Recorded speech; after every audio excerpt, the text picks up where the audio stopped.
Hello friends, good morning. चलिए जानते हैं देश और दुनिया की तमाम छोटी बड़ी खबरें, जिसमें सोना चांदी, मौसम और राजनीति से जुड़ी बड़ी खबरें आपको बताएंगे सिर्फ 5 मिनट में। लेकिन उससे पहले वीडियो को लाइक जरूर करें और चैनल पर नए हैं तो चैनल को भी सब्सक्राइब कर लें। तो चलिए वीडियो को स्टार्ट करते हैं।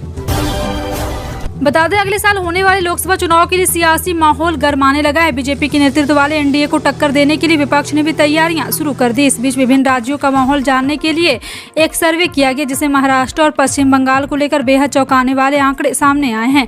टाइम्स नाउ ETC की ओर से किए गए इस सर्वे में बीजेपी, TMC और महाविकास अघाड़ी गठबंधन में नेक टू नेक फाइट होने वाली है।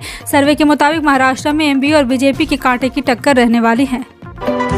वाराणसी की ज्ञानवापी मस्जिद में सर्वे को लेकर सुप्रीम कोर्ट ने बुधवार शाम 5 बजे तक के लिए रोक लगा दी। इस दौरान मस्जिद कमेटी को हाई कोर्ट जाने का मौका दिया गया है। ज्ञानवापी मस्जिद का प्रबंधन देखने वाली अंजुमन कमेटी के यहाँ पे एक बार फिर से लगातार जो भी फैसला लिया जा रहा है। वाराणसी जिला अदालत के आदेश के खिलाफ याचिका दायर की थी, जिस पर सुनवाई के दौरान सुप्रीम कोर्ट ने यह आदेश दिया।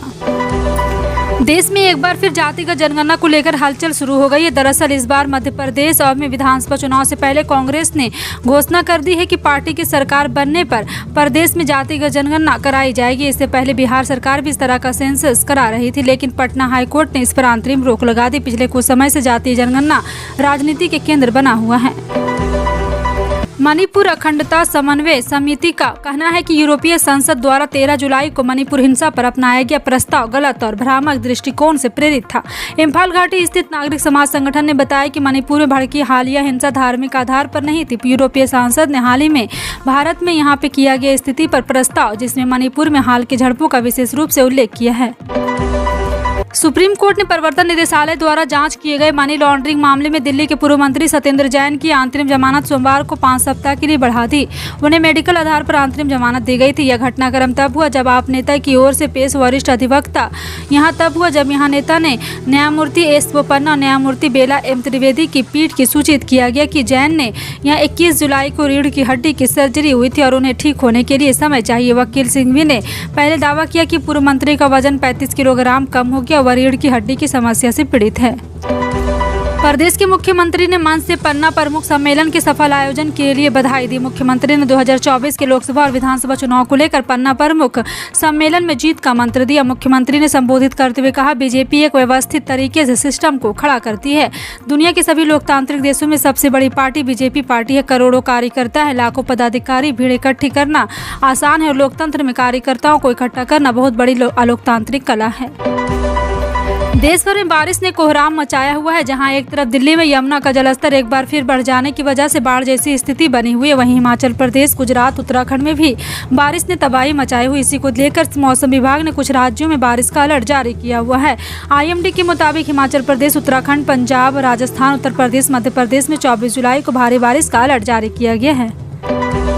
कच्चे तेल के उतार चढ़ाव के बीच देश भर में पेट्रोल डीजल के रेट्स कम ज्यादा होते रहे। हर दिन सुबह 6 बजे ईंधन की कीमत तय की जाती है। नए अपडेट के मुताबिक कई शहरों में पेट्रोल डीजल के रेट नहीं बदले हैं, तो कई शहरों में इन दामों में बदला हुआ है। हालांकि देश की राजधानी समेत महानगरों में पेट्रोल और डीजल के दाम स्थिर बना हुआ है।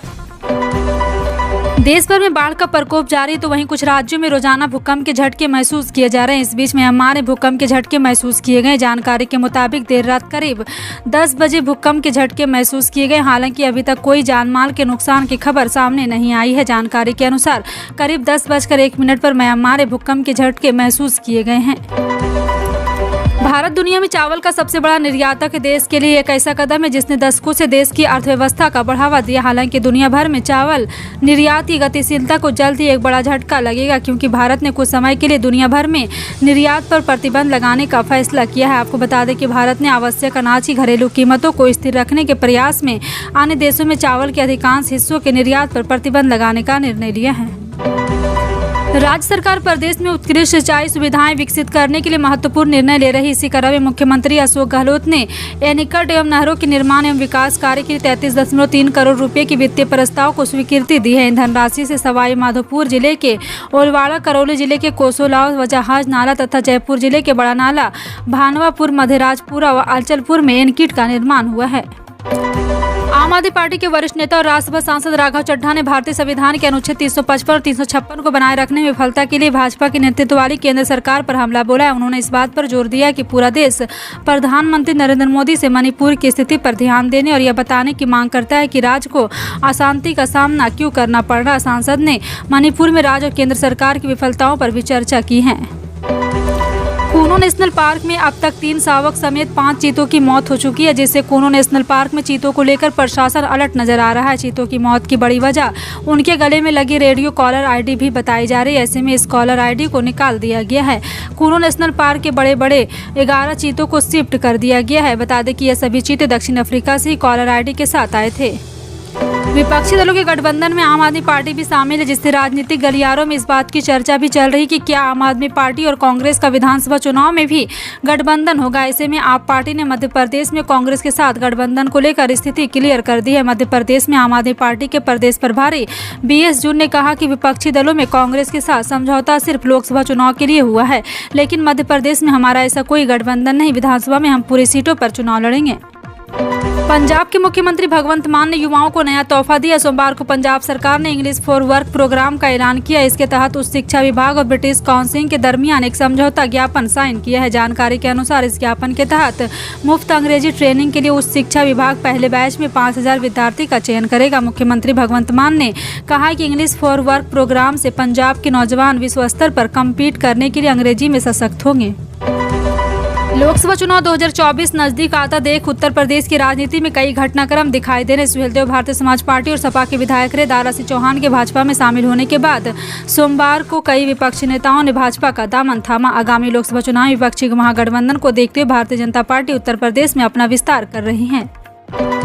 राज्यसभा में सोमवार को भी मणिपुर हिंसा के मुद्दे पर जबरदस्त हंगामा हुआ। इस दौरान आम आदमी पार्टी के सांसद संजय सिंह को राज्यसभा में सस्पेंड कर दिया गया। संजय सिंह को शेष बचे पूरे मानसून सत्र के लिए राज्यसभा से सस्पेंड किया गया। दरअसल राज्यसभा में विपक्ष के अधिकांश सांसद मणिपुर हिंसा पर विस्तार से चर्चा कराने की मांग कर रहे थे। विपक्ष का कहना है कि प्रश्नकाल समेत राज्यसभा की सारी कार्रवाई को रद्द करते हुए सर्वप्रथम मणिपुर हिंसा पर विस्तार से चर्चा की जाए। हैदराबाद पुलिस ने चीनी ऑपरेटरों से जुड़े एक बड़े धोखाधड़ी गिरोह का पर्दाफाश किया, जिसमें 1 साल से भी कम समय करीब 15,000 भारतीयों को 700 करोड़ रुपए से अधिक का चूना लगाया गया था। पुलिस ने कहा है कि पैसा दुबई के रास्ते चीन भेजा गया था और इसमें से कुछ रकम लेबनान स्थित आतंकवादी समूह हिजबुल्लाह द्वारा संचालित खाते में भेजे गए।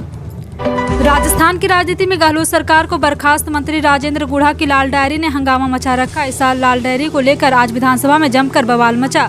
उसके बाद अब इस साल लाल डायरी को लेकर कई तरह के सवाल उठ रहे हैं। केंद्रीय जल शक्ति मंत्री गजेंद्र सिंह शेखावत का कहना है कि ऐसा कहा जा रहा है कि लाल डायरी में गहलोत सरकार को बहुत सारे रहस्य छिपे हैं। दाल में कुछ काला है। गरीब का जो पैसा इधर उधर किया गया उसके हिसाब किताब उस डायरी में है। मध्य प्रदेश से भाजपा को लगता है कि मुख्यमंत्री लाडली बहना योजना के साथ उसने माहौल को अपने पक्ष में कर लिया है। पार्टी सितंबर से राज्यभर में 5 यात्राओं का अभियान शुरू करेगी ताकि नए चेहरों को चुनने के लिए विधायकों की टिकटों की रिकॉर्ड संख्या में कटौती की जा सके। मध्य प्रदेश में प्रधानमंत्री नरेंद्र मोदी द्वारा प्रमुख परियोजनाओं का उद्घाटन भी किया जाएगा। गृह मंत्री अमित शाह और बीजेपी अध्यक्ष JP नड्डा दोनों समीक्षा के लिए इस हफ्ते भोपाल में रहेंगे। उत्तराखंड के मुख्यमंत्री पुष्कर सिंह धामी राज्य में सड़क कनेक्टिविटी को बढ़ाने के लिए प्रयासरत है। इसी के तहत उन्होंने नई दिल्ली में केंद्रीय सड़क परिवहन एवं राजमार्ग मंत्री नितिन गडकरी से मुलाकात कर उत्तराखंड में सड़क से संबंधित विभिन्न परियोजनाओं पर विस्तार से चर्चा की। इस दौरान मुख्यमंत्री धामी ने केंद्रीय मंत्री को कंडाली से बने स्टॉल के साथ ही राज्य के अन्य स्थानीय उत्पाद भी भेंट किए। ग्लोबल मार्केट में कमजोरी के बीच सोमवार को राष्ट्रीय राजधानी दिल्ली के सराफा बाजार में सोना 100 रुपये टूटकर 60,350 रुपये प्रति 10 ग्राम पर आ गया। पिछले कारोबारी सत्र में सोना 60,450 रुपये प्रति 10 ग्राम पर बंद हुआ था। चांदी भी 200 रुपये के नुकसान के साथ 77,000 रुपये प्रति 10 किलोग्राम पर। HDFC सिक्योरिटीज के विश्लेषक सौमित गांधी ने दिल्ली में सोने के भाव में नरमी आई है। यह 100 रुपये के नुकसान से 60,350 रुपये प्रति पर आ गया है। मोदी सरकार ने चीन के इलेक्ट्रिक वाहन विनिर्माता BYD को लेकर के एक चर्चा और उसकी भारतीय भागीदारी Megha engineering and infrastructure limited के लिए अरब डॉलर के निवेश से इलेक्ट्रिक वाहन संयंत्र लगाने के प्रस्ताव को खारिज कर दिया है। दिल्ली को उसके आसपास के शहरों से जोड़ने के लिए रैपिड रेल परियोजना शुरू की गई। इस योजना के लिए केंद्र सरकार के साथ साथ उन राज्यों को भी फंड देना है जहां से ये ट्रेन गुजरेगी। इसके लिए दिल्ली सरकार से इस प्रोजेक्ट के लिए फंड देने को कहा गया था। हालांकि पिछली सुनवाई में दिल्ली सरकार ने प्रोजेक्ट के लिए फंड देने में असमर्थता जाहिर कर दी थी।